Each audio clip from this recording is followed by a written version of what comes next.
Primeiro-Ministro Mariel Katiri se acompanha Xanana Guzmão, assina documento Acordo de Limitação Fronteira Marítima e a Nova Iorque. 6 de março, acordo se assina em Nova York.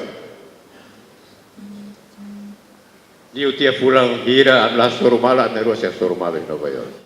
Mariel Katiri Hatolia Hirakne ia discurso reunião alargada Organização Afiliadas Fretilin ia Salão Luz Clarita Acai Dili.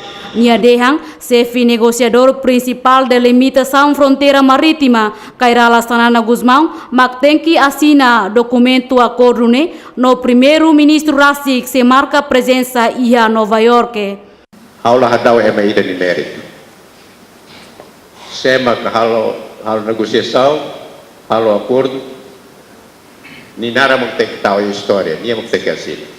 La coi assina, então hau dehang se mau Xanana, dehang ni la coi assina, ni tete onde la coi. Hau mus dehau la coi. Então sema que assina porque ministro adjunto do primeiro-ministro para a limitação das fronteiras. Macarere. 6 de março, acordo se assina em Nova York.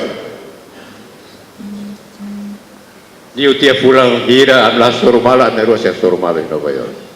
A Hanoi negosia sorumalo, se sai fotografia, se sai Facebook, sai você negocio.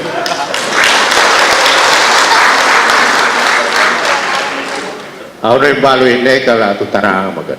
Entretanto, Timor-Leste e Austrália retangona acordo final ba de limitação fronteira marítima nebetuir plano se assina e halorong neng fulang março tinang ne iha Nova York. Maya Guzmão, Tito Livio, GMN.